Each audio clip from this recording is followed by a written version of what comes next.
back to the betrayal of Israel and the gateway back to the Holocaust. This is the YAHOWAH blog, and I am your host, Craig Winn.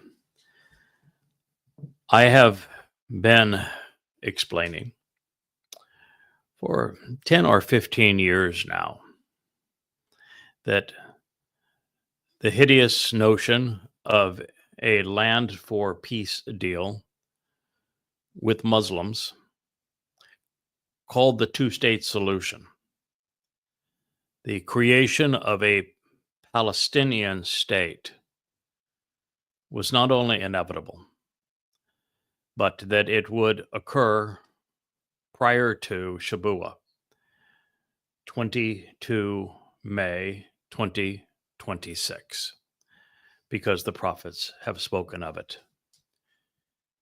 And as I address this and continue to present this gateway back to the Holocaust, because that's going to be the result, it is important to state emphatically that Palestine is nothing more than a Marxist Muslim ploy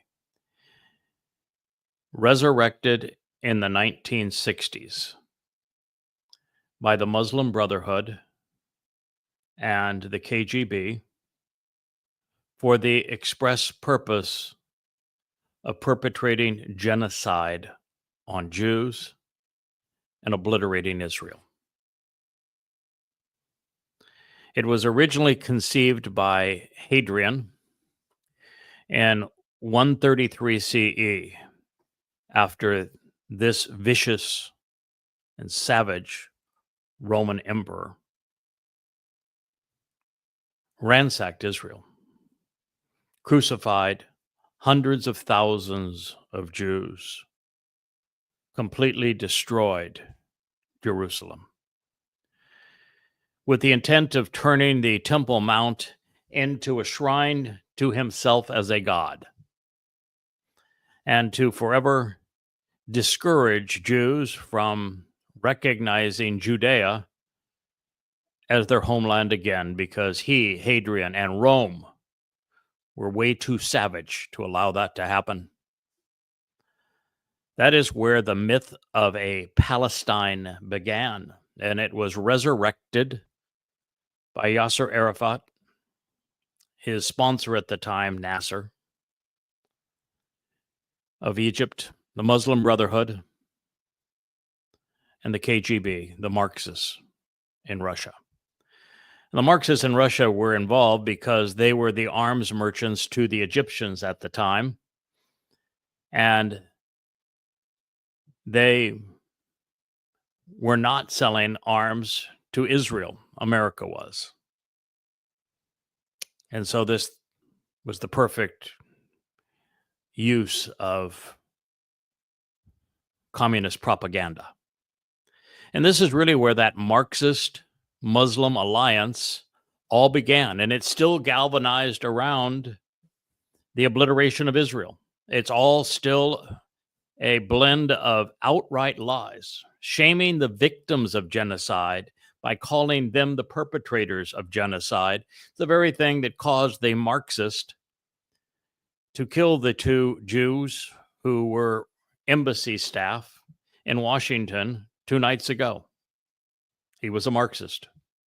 Marxists and Muslims have formed the most diabolical, deadly, hypocritical, ignorant, irrational, and immoral alliance in the history of humankind. And it all began with this germ, this terrorist tactic to annihilate God's people through the myth of Palestine. And now it is about to metastasize and actually become a terrorist state of Islam. As we speak, Donald Trump has been bribed by Qatar, United Arab Emirates, and particularly MBS of Saudi Arabia. And as part of a deal to maintain the status of the petrodollar and to create the illusion of U.S. solvency, even in the midst of all of the calamity that he is causing worldwide, Donald Trump has agreed to sacrifice Israel, the very heart of Israel, to the Muslims who have sought the demise of Jews for 14 centuries, to reward the very Islamic jihadists that perpetrated the most heinous, savage, brutal, immoral act since the Holocaust, and in many ways worse than the Holocaust, not in overall numbers, but in savagery. To reward them with the state, to give them exactly what they sought when conducting Alaska flood. It is the most reprehensible betrayal of morality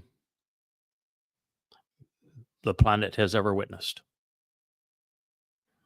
And it is being embraced by the right and the left,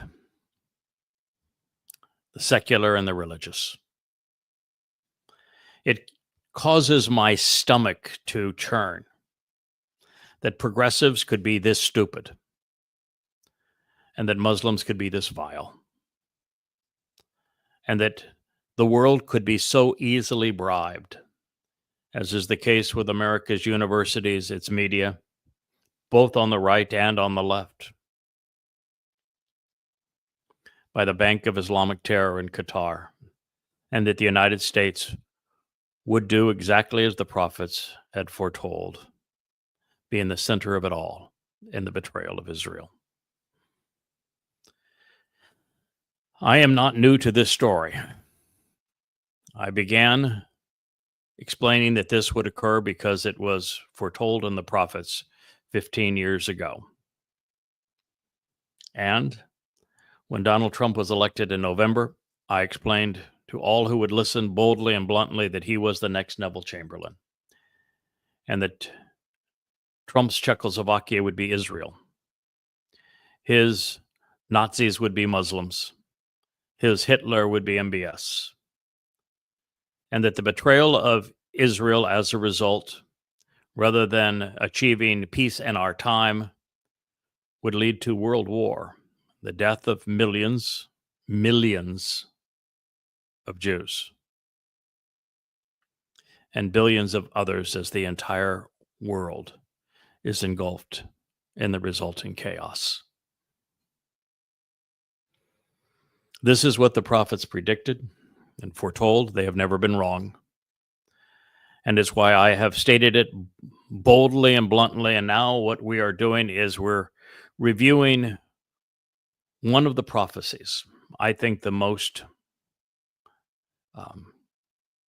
descriptive, bold, blunt, irrefutable, that affirms that this is precisely what we're witnessing, and that it will occur prior to the fulfillment of Shabat, the 22nd of May, 2026, that begins the time of Jacob's troubles on sevens, 7 years before the Messiah Dod, the Son of God and our King, return with Yahowah on Yom Kippurim, and this horrible period comes to a close. The good news is that a remnant of Israel will prevail. The earth will be restored. The bad news is that billions are going to die in the process. So what we have read thus far in Yeshaya, Isaiah, is that there will be a very destructive force in and around Damascus, and that much of the city and those surrounding it will be a tumbled mess of twisted ruins, which is precisely what has happened. And that the government out of Damascus will fall, which is what happened a matter of months ago. And that in its place, terrorists will rise, which is exactly what we have witnessed as al-Jilani of the Islamic State now controls Syria. And that these terrorists will unite with others, and that they will raise havoc places like Jordan, Lebanon, and of course in Syria and that the result will be Israel put in a position where it needs to respond, and there will be additional carnage in Ephraim, northern Israel, and also in Syria. And that these events, which we have all witnessed happen already, just in the last matter of months,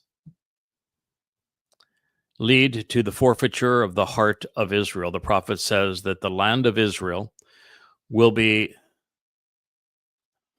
thinned at the waist, such that the nation is no longer defensible, and that with its heart cut out of it, as a result of the machinations of world leaders who are all disingenuous, according to the prophet, Israel is going to endure a hellish time. That is where we are currently in the prophecy. And let's be clear, this prophecy, which was once improbable to the point of seeming impossible when it was revealed 2,700 years ago, is now so inevitable, we're witnessing it materialize before our eyes.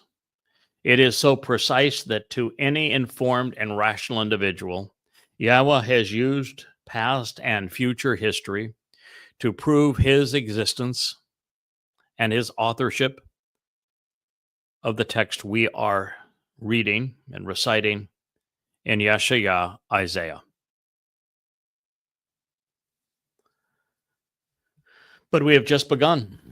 God's going to continue to inform his creation because, in spite of our poor choices, he remains desirous of us getting to know him, of us coming to trust and rely upon him, and of us developing an ongoing relationship with him, particularly his people. He wants to restore Israel. And it's going to happen at the nick of time as the world is about to destroy the planet. So that Israelis and Jews are not taken by surprise, so that no one is left behind without fair warning, we are told that the narrowing of Israel occurs in conjunction with the harvest of standing grain, which is Shabuah. This reaping of first fruits will then be followed by a gleaning of olives on the opposite end of the time of Yaakov's troubles. And that is why we are pondering the implications of this portion of Yeshaya. The great prophet has set the stage not only for the Shabuah and Towrah harvest as the bookends of the time of Yaakov's troubles, but the most important event in modern history, the betrayal of Israel to the despots of a demonic death cult, and the ensuing world war that will be the most egregious in human history.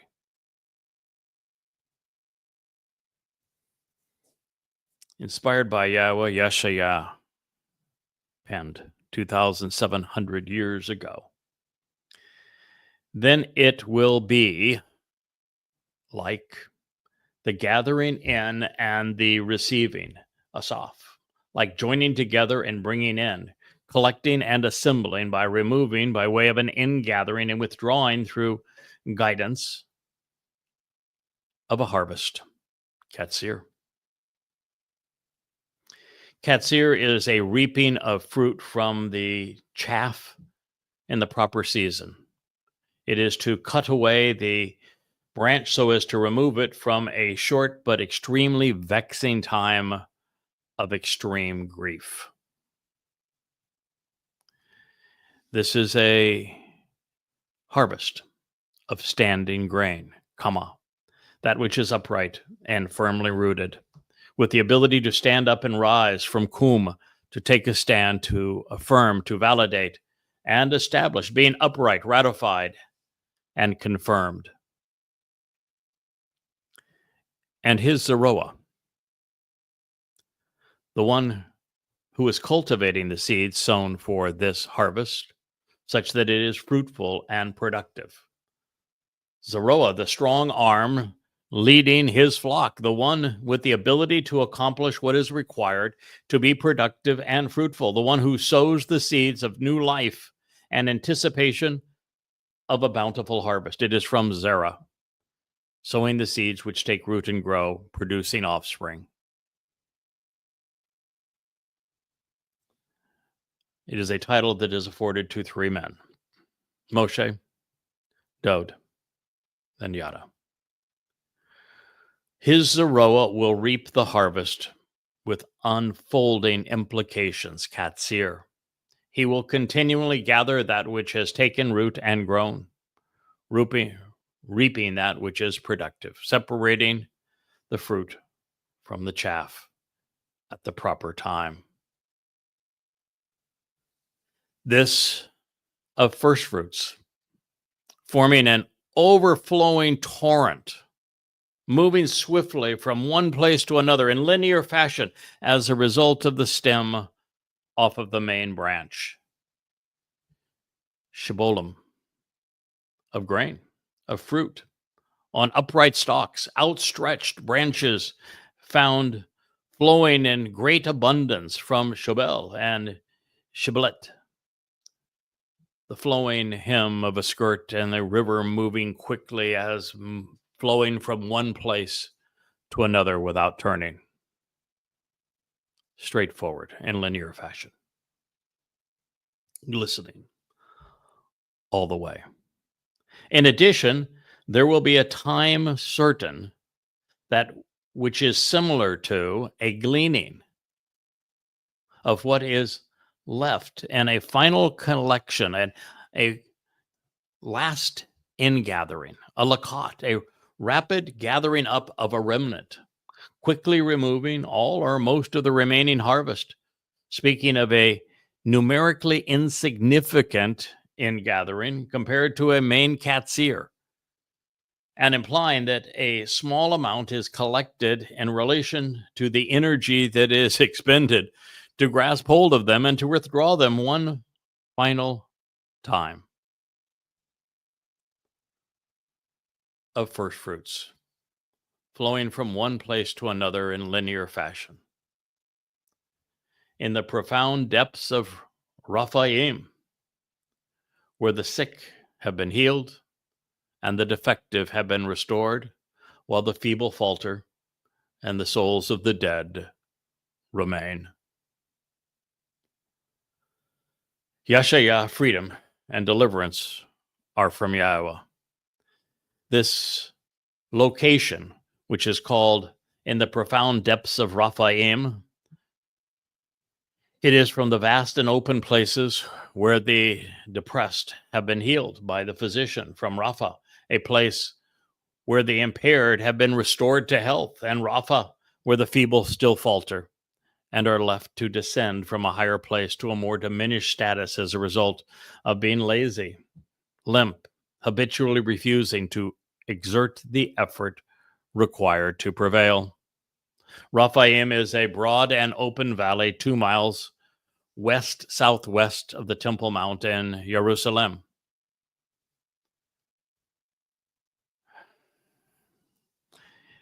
I realize that what I have just shared is a lot to process, particularly if you have not been on this journey with us, because every word is filled with import.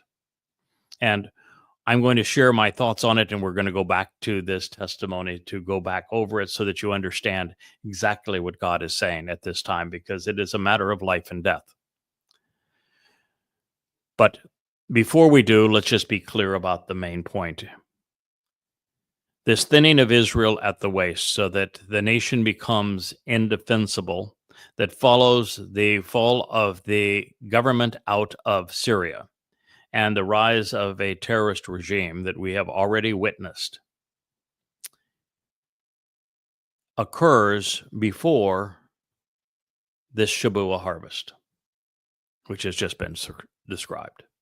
And the Shabuah harvest, meaning sevens, occurs 7 years before year 6000 Yah, when the Messiah, Dod, our King and Savior, returns with YAHOWAH, which is in year 2033. And that means that Shabuah, that we're speaking of, is the one celebrated on the Shabat of May 22nd, 2026. That is our timeline. We are 12 months away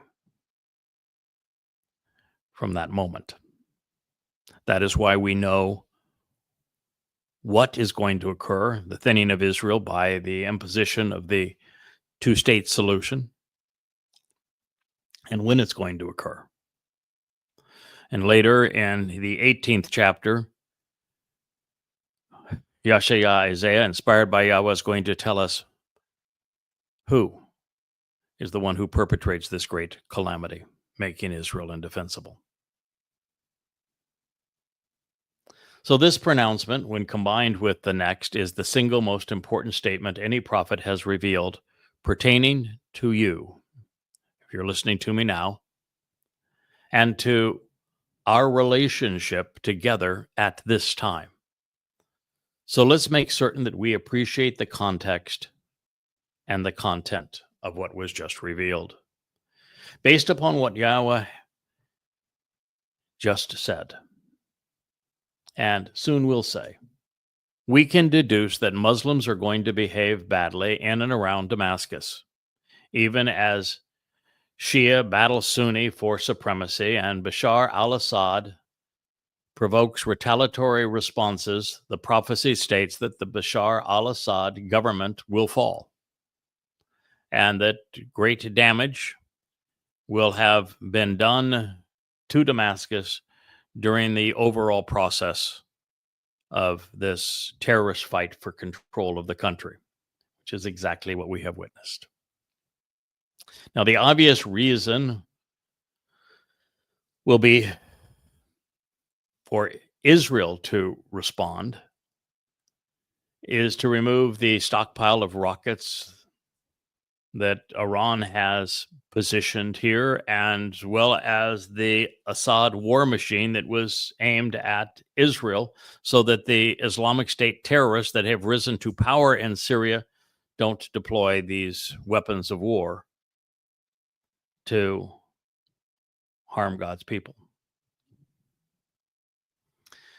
And what we have witnessed is the continued destruction of Damascus. Ultimately, Damascus is going to end up looking a whole lot like Gaza, which, if you look at the neighborhoods that were bombed in the prelude to this in Damascus, and then those on the path south from where al-Jilani began into Damascus, it is images that look just like Gaza. I think I had shared with you that there were, by satellite images, 106,000 buildings that were destroyed, with 26,000 of them in Damascus, a twisted heap of rubble, just as the prophet explained.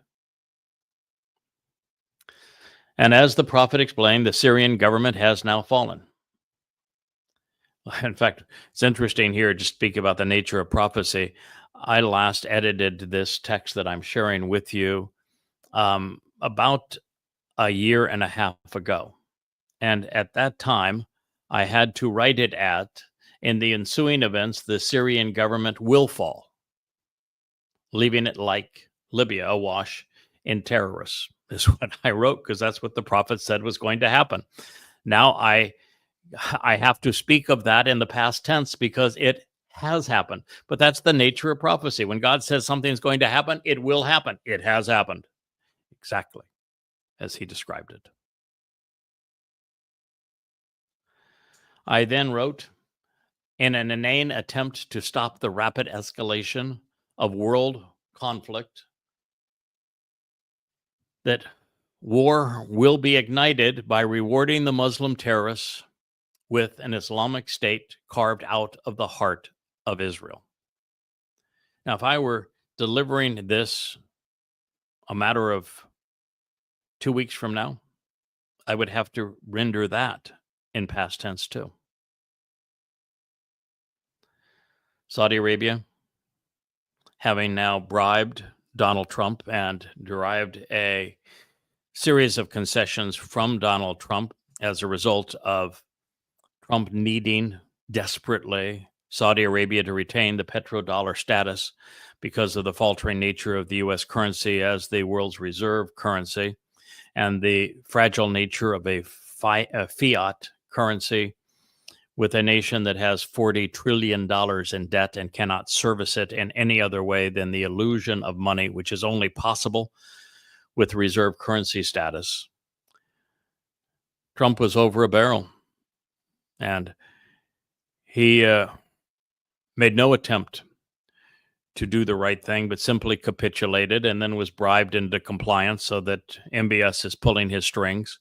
And what MBS wanted not only was nuclear technology, which he got, advanced artificial intelligence capability to fill in what Muslims lack, which he got, $150 billion of weapons from America, which he is receiving.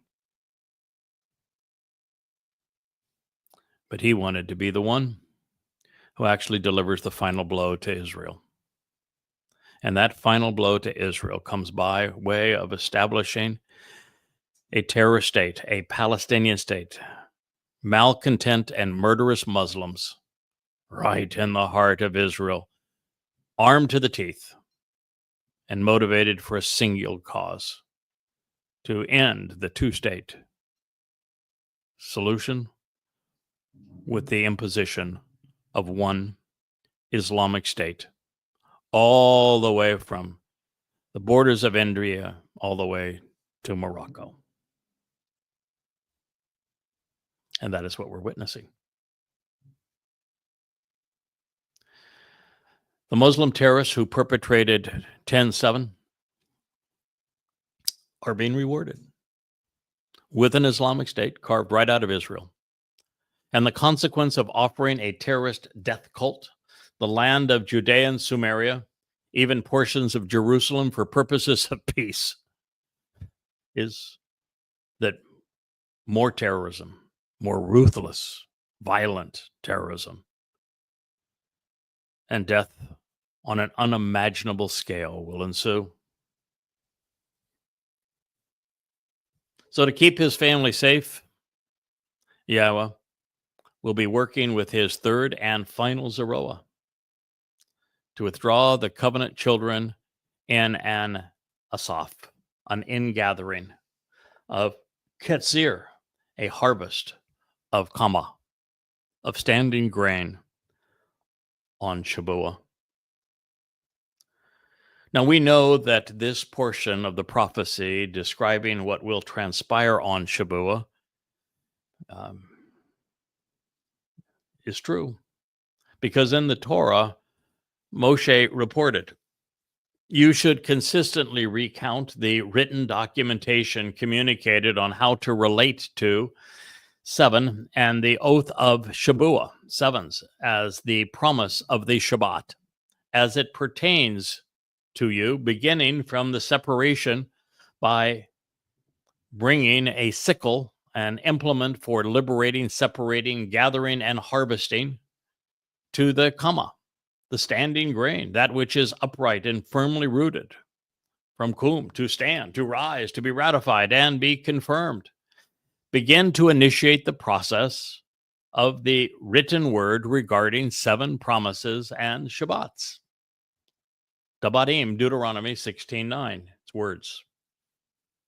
Then you should act upon and engage in the festival feast of Shabuah, of sevens, Shabbats, and the promises, to approach Yahowah, your God, with an appropriate and affordable voluntary offering of one's initiative, of your hand, which demonstrates the way to the benefit of the relationship, so that you can actually give this when compared to how in this relationship, Yahowah, your God, continues to bless and adore you.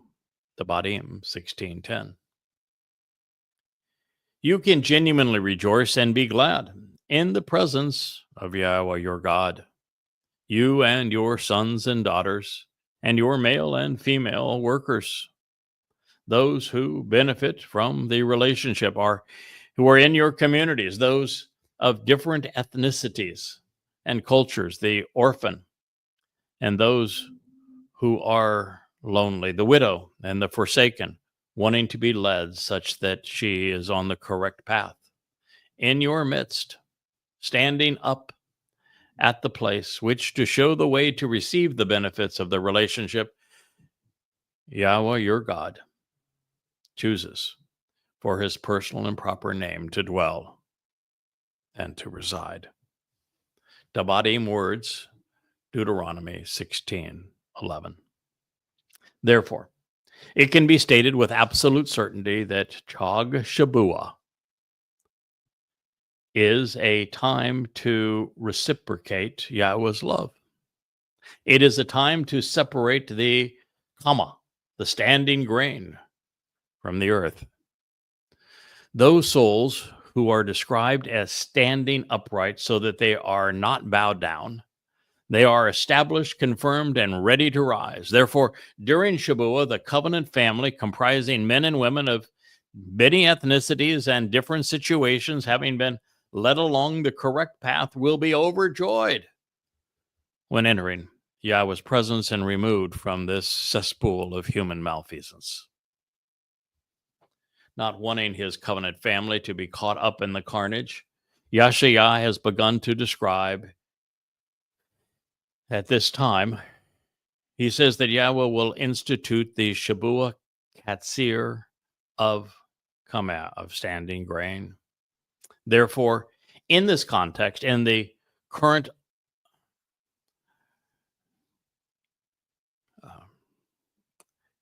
horrible onslaught of Islamic progressive assaults on Jews and Israel, it's all going to go awry. And as I would have written and did a matter of 9 to 12 months ago, that Damascus and Syria, the governments would fall, they now have. And responding irrationally to Islamic provocation, Western progressives will force Israel to trade its heartland for promises of peace. We're witnessing that in today's newspapers. This grotesquely immoral stupidity is going to backfire, and it's going to usher in the time of Israel's troubles with massacres far worse than were experienced on October 7th of 23. To distinguish the initial harvest, the Bokurim, firstborn children, in gathering is comprised of budding barley on Bokurim. This occurs early in the spring during the second week of Abib. And by contrast, the Shabuah Sevens harvest is of grain that is comprised of varieties of wheat. So we know this is because, well, we know that that is the case, that it is wheat and a different time for this harvest because Yahweh said so. He said, you should act to capitalize upon expending the considerable effort needed to accomplish the purpose of the celebratory festival feast of Shabuah, the promise of the Shabbat and 7, for you all to approach as a Bokurim, a first fruits katsir, harvest of chittim, of wheats, of mature and valued grains known for projecting themselves, standing up prominently as a chag celebration of the asif ingathering at the turning point of the end, so that you change. Shemoth names Exodus 34:22. Now the sickle is brought to wheat in May, which is when Shabuah is observed. And since the time of change at the outset of Yaakov's troubles begins on Shabuah, 7 years prior to it concluding with Dod's arrival on Kippurim, the date is set, and we know it to be the Shabat of May 22nd, 2026, when the Shabuah, 7 years prior to the end of the time of Jacob's troubles, is celebrated with the great homecoming of Dod and Yahowah. Now we should note, Shabuah does not happen on its own. It is the product of considerable effort. This is why the final Zeroah and the covenant family are devoted to cultivating this katsir, this harvest, and asif, ingathering of chittim, varieties of wheat, as we approach the takupah, this turning point in time at the end. The chittim represents different ethnicities, including both Yehudim and Goyim. This is further affirmed by the 2 loaves of bread, which are raised and offered to Yahweh on Shabuah. And the takupah is distinguished as Eth Yaakov Sar, the time of Jacob's troubles, the 7 years prior to our king's return. Just as a program note, for those who may be wondering but haven't looked it up, this year, the final Shabuah prior to the harvest of Shabuah will transpire on the first day of June. It actually could be celebrated on the second day of June, which is the day that the United Nations will begin the series of meetings for the purpose of establishing a Palestinian state to destroy Israel.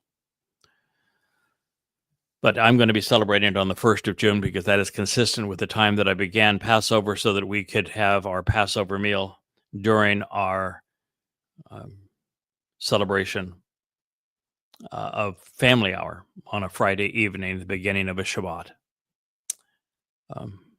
So June 1st this year. Next year, May 22nd. It's also important to notice that since Shabuah is an ingathering of Bikurim, of firstborn children, Dod made it possible by fulfilling Pesach, Matzah, and Bikurim. And while one thing should have led to the other, because no one should have been unaware of what the Messiah and Son of God has done as the ultimate Zeroah, the sacrificial lamb, there would have been no one to harvest God's standing grain had it not been for the contribution of Yada Yahowah. In this way, the 3 Zeroah work together for the same result. And speaking of Yada Yahowah, yesterday we branched out and created the Yada Yahowah group on Facebook. We did so because of the limit of 5,000 friends on a Facebook account, and we were fast approaching that number, even though we've been on Facebook a matter of, since really January of this year. And what we have noticed there is a celebration of the purpose of Yada Yahowah, which is members of the covenant family are sharing their story with one another, and we're all talking about how we came to know Yahweh, how we came to be part of the covenant, why we care so deeply about God's people at this time, and the effort we're making so that others might Yada Yahowah. If you haven't yet been to the Yada Yahowah group on Facebook, I would strongly encourage that you go there. I would also ask that you join us on the Craig Winn Facebook account, because that is where we first release the most important news, where we live stream these shows. And for those who are really dedicated to God's people, the ultimate war against the forces of evil, this Marxist Muslim alliance that seeks the genocide of God's people, It takes place on X, and X is absolutely culpable in the destruction of Israel, as is Donald Trump, as are Europeans, as are Muslims, particularly Saudi Arabia and Qatar. So please join us on X, on YouTube, on Facebook, and in the Yada Yahowah group. They all serve one purpose. And while it is wonderful that we have a place to come together and to share, and I would strongly encourage this, our primary purpose is to grow so that we can be strong in our outreach to help God, help his people survive through this time. Shavuot, as the second of three Asaph in gatherings, will be the largest and most joyous of these Katsir harvests. According to Yeshayah, who has it on really good authority, the reason for the productive harvest is because of the Zeroah. He has been put in place by Yahweh to cultivate and to reap the result. And since the third Zeroah and the Choder are one and the same, both described vividly by Yeshayah as inspired by Yahweh, we gain an appreciation of his purpose in these words. And speaking of the Zeroah, it is feminine as a title, and yet it is applied to three men: Moshe, the liberator and Torah teacher; Dod, who has, too many accolades to list; and Yada, whom Yahweh identifies through a plethora of descriptive metaphors. Moshe was the strong arm of God who, as a shepherd, led the flock away from slavery, oppression, religion, politics, and the caste system. Dod was the strong ram and the sacrificial lamb. And Yada is the one cultivating the seeds Moshe and Dod have sown to produce a fruitful harvest for them. The reason for acknowledging that Zeroah is a feminine title applied to three men of the most, three of the most important men in Yahweh's story, along with many other titles, both masculine and feminine, at this time is because Yeshayah revealed that the Zeroah will be responsible for the Shabuah Katsir harvest and the Teruah Lakat gleaning and the Olela, who are deliberately left behind. And this means that Yeshayah continues to be a textbook on proper tutoring. In addition to how to respond, should you be listening, and hopefully you are, to the Zeroah. It isn't until receptive souls properly identify the Zeroah and follow his guidance that they can avail themselves of these opportunities. And Yeshayah 17:5, in that prophecy that we are reviewing, it leads to one of the most provocative feminine roles ever assigned to a man. And so Isaiah and I want you to be properly prepared, since the survival of the remnant of Israel depends on their response to where all of this leads. And of course, he is speaking of the sacrifice of the Adamah Parah. Returning to Shabuah for the moment, it is as I have previously suggested. Dod is responsible for the Bakurim ingathering, and Yada has been asked to cultivate the Shabuah harvest of standing grain based upon what his king has achieved. And because we know that Eliah will be joining the Zeroah in advance of Teruah, the great prophet will be tasked with the nearly impossible, garnering Yisrael's attention such that they trade religion and politics for a relationship with Yahweh, and so that they listen to the Zeroah. this final and last opportunity will be a life and death choice. The time certain for the Chag Shabua celebration of 7 sevens, the Katsir harvest and Asaph ingathering of Chittim wheat varieties as Chama, standing grain comprised of Bukurim, firstborn children. It's going to occur on the Shabat of May 22nd, 2026. This is the Takupah, the turning point in time at the end. It is concurrent with the commencement of Eth Yaakov Sar, the time of Israel's troubles,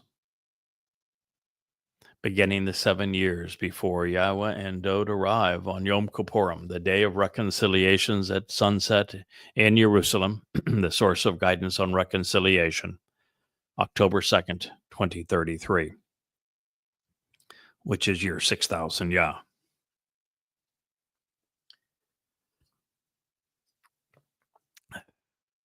While the Zerah will accompany those being withdrawn from Ha-Eretz, the earth, to enter Yahweh's presence in Shamaim, in the spiritual realm of the heavens, his mission will not be over. He is going to return on or before the 1st of Abib in year 5997, April 4th, 2030. It's a Thursday, when the first crescent of a renewed light is reflected from the sun onto the moon, beginning the service of the moon's reflected light of the sun, the greater luminary, being reflected through the lesser luminary. This will be 46 months after the Shabua harvest and 1,290 days, representing 42 months or 3.5 years of desolating abominations prior to the conclusion of the 8th day of Sukkah in year 6000 Yah. April. Habib 1st, which is 4/4/2030, is the same day that the corporeal manifestation of Satan, the Torahless one, is going to arrive to rally the political and religious in Jerusalem. He will be known, of course, before this time, probably becoming known 3.5 years before this in the spring of 2026. And many will, no doubt, believe that he is their Messiah. There are people throughout Israel and the world, certainly the MAGAs, that see Donald Trump as the Messiah, and yet he's the one selling out Israel. Rather than saving Israel, he's the one abandoning, betraying Israel. People are so easily confused these days because so few think. They believe, whether it's for politics or their religion or their conspiracy, which typically are equally false. This timing is important, not only because it coincides with what Gabriel is God's most courageous and capable man, as in David, as he reported to Daniel, but it also means that Yada and Elia will have been back 3 years when Yada is sacrificed and burned for the benefit of the surviving remnant of Yisrael. This is the sacrifice of the red heifer. This serves as the fulfillment of a prophecy at the inception of the Bereth covenant that will be complete as the implications of Yeshaya's prophecy play out. Now, recognizing this, the Teruah Lakat gleaning will be the last ride off of the planet prior to the Messiah's Kippurim return.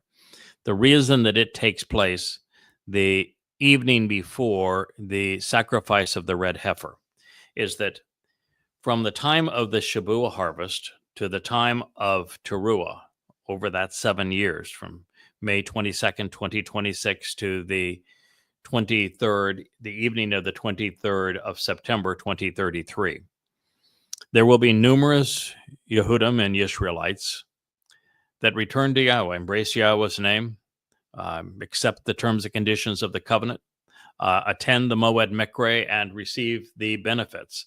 And in so doing, those individuals are now immortal. They are God's eternal family. They have been enriched and empowered by Yahweh. They have been perfected and made immortal. And as a result of this, God must remove them at this time so that they might enjoy the benefits of having chosen to be part of the covenant.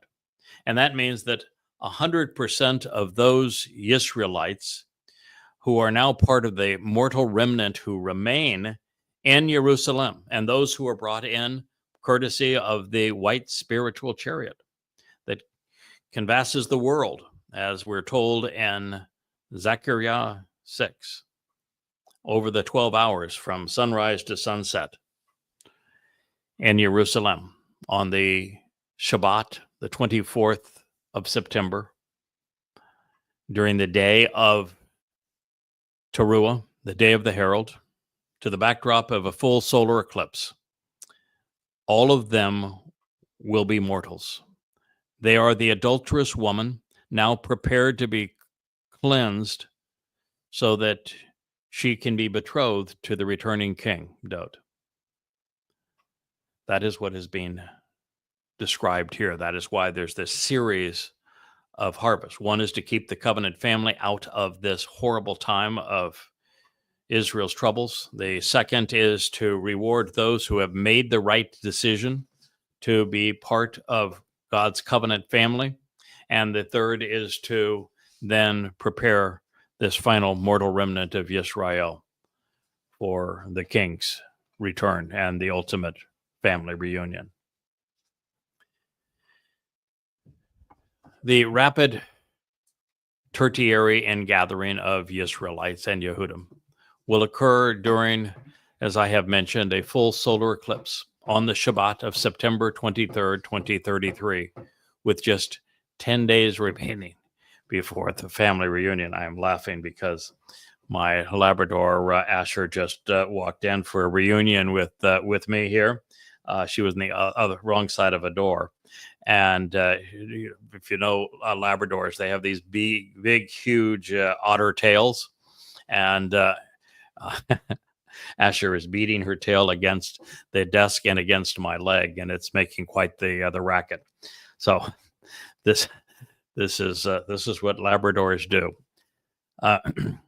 So this is a trilogy, if you will, a tertiary ingathering of Israelites and Yehudim occurring over the course of events, with the final preparation to a solar eclipse on the Shabbat of September 24th of 2033. Just 10 days remaining before the family reunion and homecoming. And these souls will come out of Emek Raphaim, the profound depths where the sick have been healed and the defective have been restored, while the feeble will falter, their souls of the dead will remain. We discussed in the previous programs the effect of, and this would be in Chakma Chodar, of Zechariah 6, of those four chariots, where the red one represents the Adamah Parah, this bloody red man of the earth, who is productive, and the man from Edom, the man dressed in red that saves many. That one stays in Jerusalem, of course.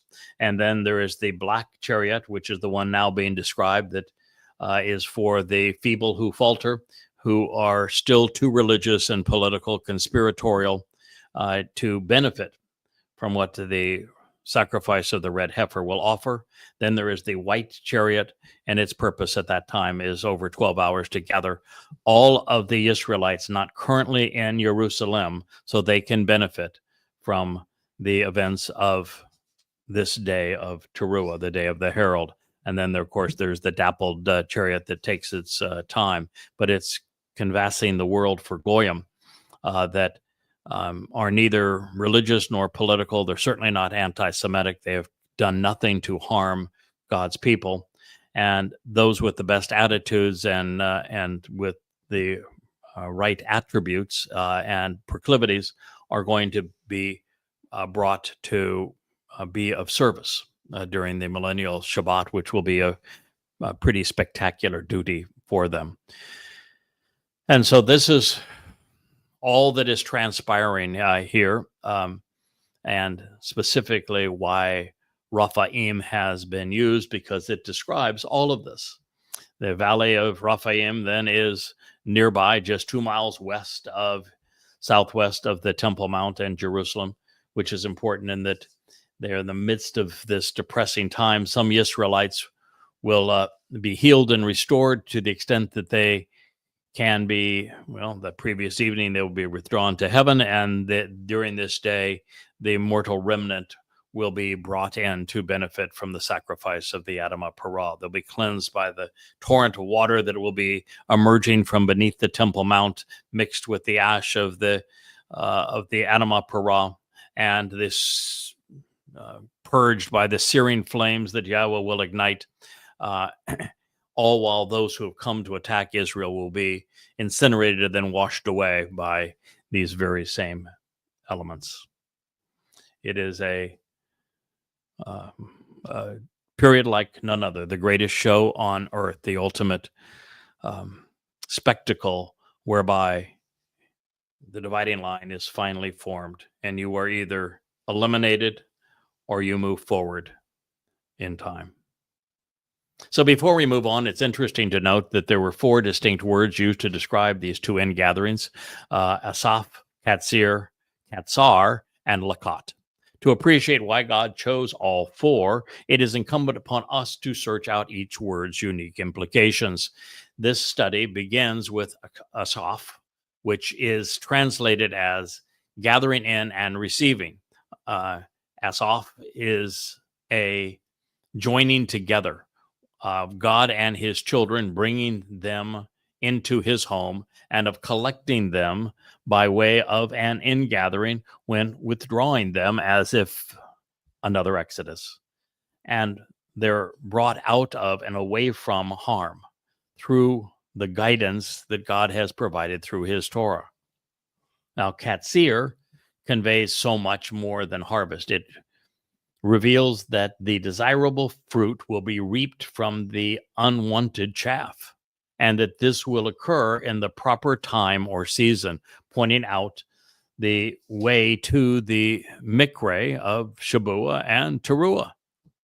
It is one of Yahweh's favorite metaphors, one that he uses 3 times throughout the presentation of the Moedim, these restoring witnesses to the eternal testimony provided by the annual meetings, to present a picture everyone throughout time would have been able to understand, that of reaping a harvest such that the valued fruit of one's labors are brought into the storehouse, and that which remains is useless is blown away, and it is unattended and unvalued. That's the separating between the two. That's the whole purpose of a harvest, leaving behind the chaff. Additionally, katsir is a noun rather than a verb, and it presents the idea that the branches, another metaphor for the covenant family, are cut away and set apart from a short but extremely vexing time of grief. This time of Jacob's troubles must be cut short due to the extent of the vexing provocation and uncontrollable rage that we're beginning to witness around the world that is turning so bloody. Katsir portrays a period when rhetoric is especially divisive, and when man's rage is devastating and his wrath grievous. It describes what we're witnessing in the Marxist-Muslim alliance. It presents the last days of institutionalized dominion, this integration of religion and politics, and of the earth as mankind's malfeasance spreads the world over. Then katsar, which is the verbal form of katsir, is correctly rendered as will reap the harvest. It reveals that God will gather and collect, withdrawing those who have been productive and who are useful, who have stayed the course, those he values from his vineyards, his fields and orchards. He will be separating and collecting the fruit of the Zeroah's labors from man's chaff during this time of unbearable grief during the last days. More on this. In the harvest of Katzar, we discover Sar, a word Yahweh selected to convey the nature of Jacob's Sar, troubles. It is the term he deployed to reveal that Yisrael would be Sar, narrowed and confined and in dire straits, greatly distressed and opposed by enemy forces, caged in, besieged. It also serves as the basis of Mitzrayim, which is the crucibles of political and religious oppression known by most as Egypt. Therefore, these Katzar harvests will occur at the beginning and the end of the time of unbearable grief, when man's chaff is blown away at the time of Yisrael's Sar, troubles. They are the remnant of the previous Exodus, and on this occasion, from a very hostile religious and political world. It's all going to transpire during the last days, coinciding with the outset of Jacob's Sar, Israel's troubles.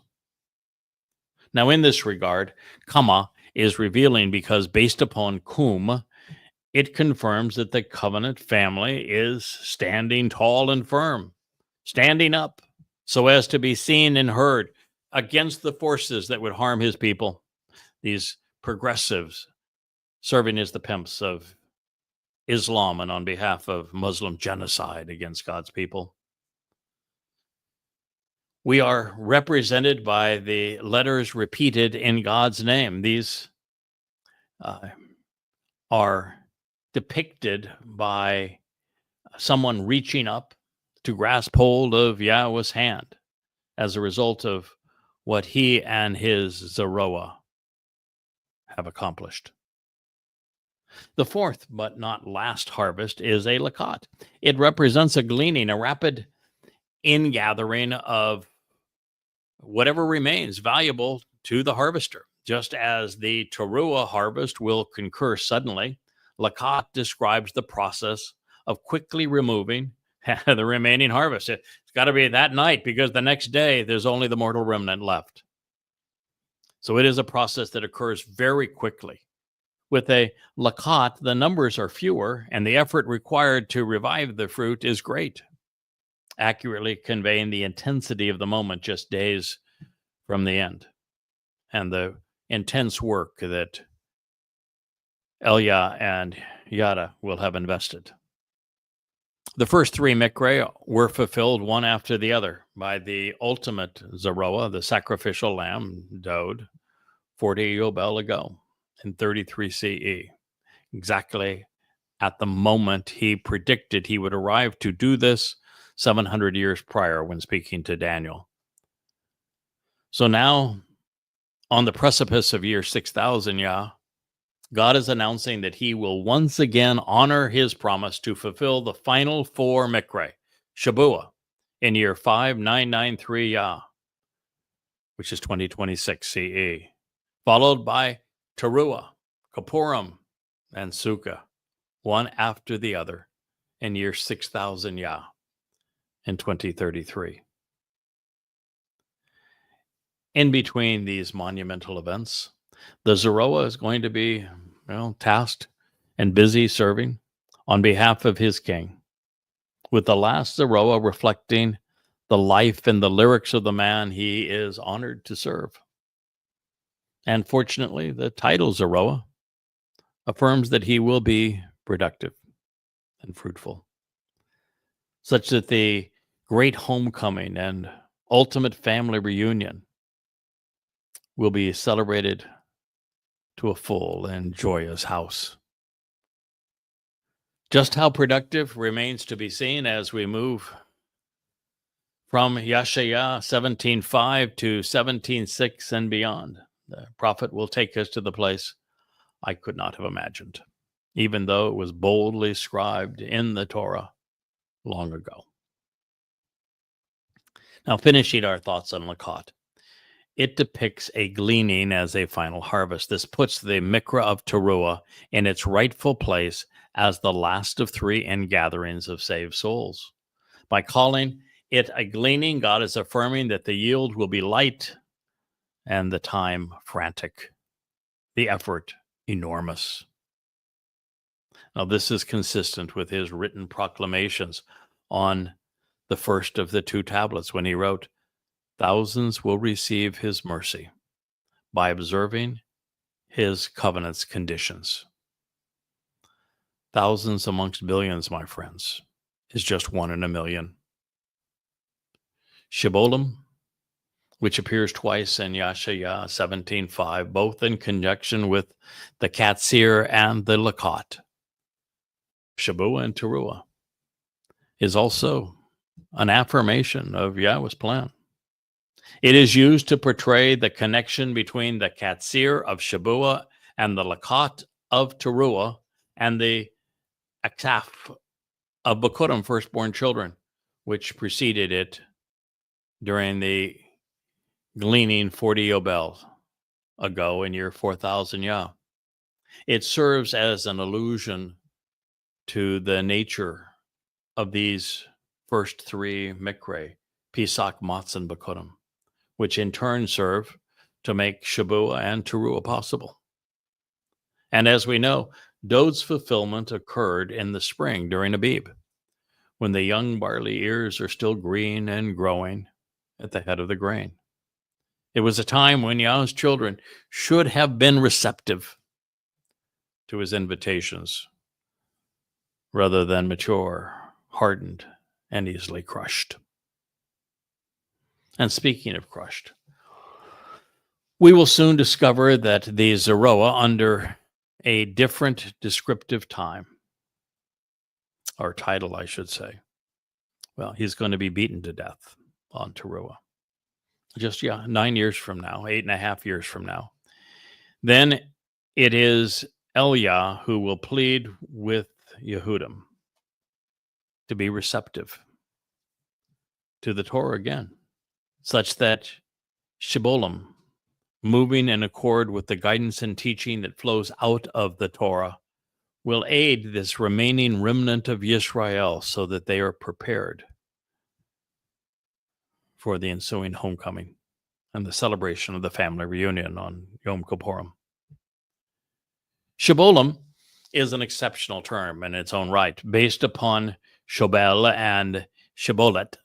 It denotes an overflowing torrent that moves swiftly from one place to another in linear fashion. You can almost visualize it, can't you? From earth to heaven. It is only rendered as first fruits, branches, or grain as an extrapolation of Shabol's and Shibolet's meaning and context in which it appears. By choosing Shibolim, Yashaya is announcing that the Shabuah, Katsir, and Towrah Lakot will move a considerable number of souls very quickly and directly from Eretz to Shamayim, and that the process appears to the prophet like the flowing of a river. Well, that's obviously very encouraging, isn't it? All of this is possible because the ultimate Zeroah, the final Zeroah, as the title is defined in the Torah, has already, well, the ultimate Zeroah anyway, the second of the three, the most important of the three, he has already done more for us than anyone in human history. That would be Dod, fulfilling Pesach, Matzah, and Bekurim. Zeroah is used in the Torah to mean sacrificial lamb. And by serving as the sacrificial lamb of Pesach and then fulfilling Matzah to protect and perfect the children of Yisrael and the covenant family, the souls of Katsir and Lakot are beneficiaries of our King's achievements. And while I certainly was not in a position to appreciate the other related connotations of Zeroah when I first drafted this chapter and did not understand why it appears so prominently in this in the harvest, well, now having returned to this statement in Yeshaya 17, after having completed the first 3 volumes now in coming home, well, I'm at liberty to share that properly identifying the first 3 Zeroah will help lead everyone to the promised land. Moving on to the last word in Isaiah 17:5, Emek Raphaim, reveals that the Towrah Lakat will be comprised of plumbing the depths where the sick have been healed and the defective have been restored. And yet, this same Emek, depressed locale, there will be even more who are feeble and will falter because the souls of the dead will remain. Far too many will continue to be apathetic, refusing to exert the effort required to capitalize upon either the harvest or the gleaning. It is interesting that Raphaim is also the broad and open valley, which means the broad and open way of religion and politics, just 2 miles southwest of Jerusalem. Close, but not close enough. Considering the timing of this prophecy, combined with the propensity of the world to inaccurately view the Muslims living within Israel as Palestinians, Raphaim may also speak of them, especially in how it is presented in 2 Samuel 5:18 and 22. There it is portrayed as the valley in which the Philistines yet again came to spread out in a place where they did not belong. The dying souls of Raphaim are beguiled into following the broad and open way of men who are religious and political. In this regard, Raphaim is from Rapha, which reveals that those who remain depressed could otherwise have been healed by the physician, but they have to have made that choice, the appointment. This addresses the Torah's propensity to cure that which ails us when we capitalize upon its provisions. But because the faltering have rejected Yahweh's Torah, they are deprived of the restoration it provides, ensuring that their health remains unimpaired. Now, with the realization that this pronouncement from the greatest of the prophets lists the thinning of Yisrael immediately before the Shabuah harvest of standing grain, there is every reason to conclude that it will be fulfilled before the worst of the worldwide carnage begins, particularly against Israel.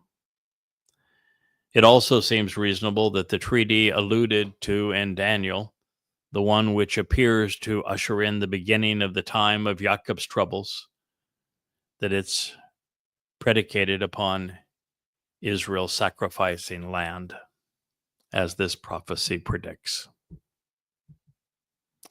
It must be very similar to what they will seek to impose by resurrecting the 1967 United Nations Security Council Resolution 242, trying to reconstitute the conditions which existed before Muslims lost the Six-Day War. But of course, no one will bother to ask if the 1967 borders were so sacrosanct, they're so important, then why did Muslims fight the Six-Day War? When you make an agreement with somebody, or you choose to make an agreement, you make an offer to them. I offer to sell my home for $1. And you say, no, I'd rather fight you. Then that offer no longer exists. You can't lose the fight and then say, oh, by the way, I want to take that deal for $1. And that's exactly what we're talking about here.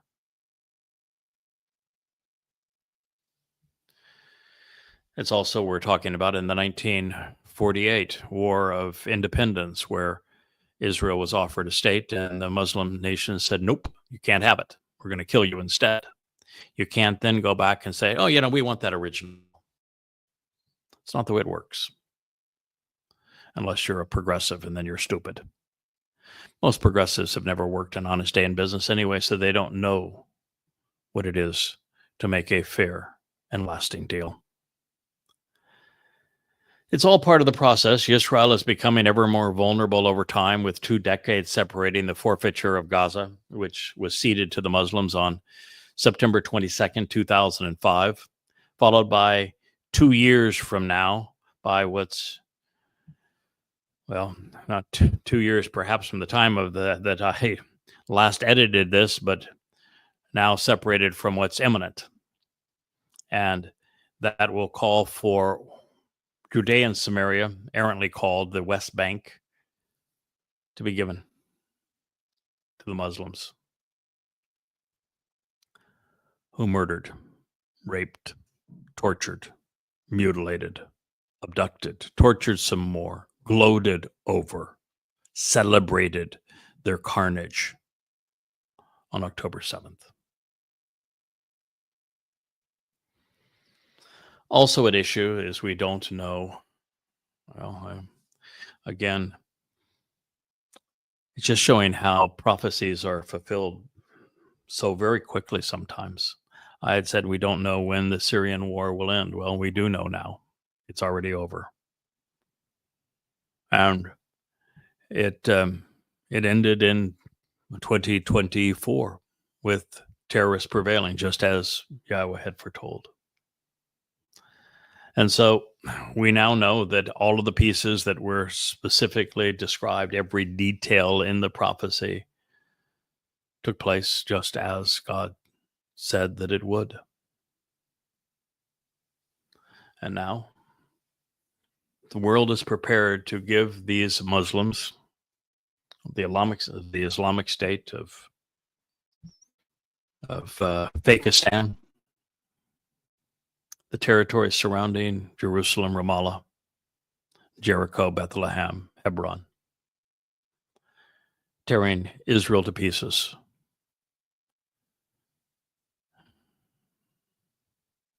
On behalf of Islamic terrorists.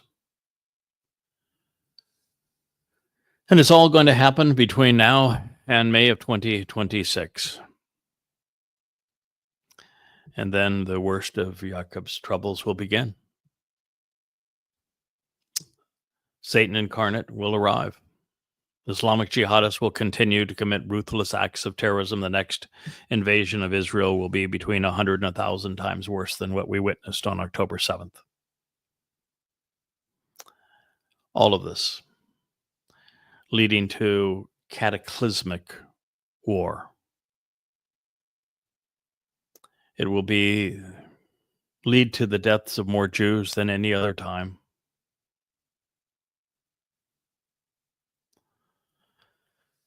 And this sad note, I will conclude this program. The good news is that while millions that's not good news that millions will die. Millions and millions are going to die. That is the consequence of what is being proposed now in the United Nations by Trump, Macron, Starmer, by the prime ministers and presidents of Canada, Spain, Portugal, Norway, France, Germany, the United States, and the dictators over the Islamic fiefdoms, particularly Saudi Arabia, Qatar, United Arab Emirates, Turkey. They're all going to converge on Israel. It's going to ignite a global war, and many, many will die. But in the end, the good news is Israel will prevail. She will survive. A remnant will thrive. And we will be there in the end to celebrate the restoration of the earth back to the conditions experienced in the Garden of Eden. I hope you stay the course with us, that you make a decision to support Israel, to oppose these forces that have marshaled against her, and that we can count on you doing the right thing for the right reason, and actually saving your own soul in the process. Thank you for listening. We'll return to this program tomorrow.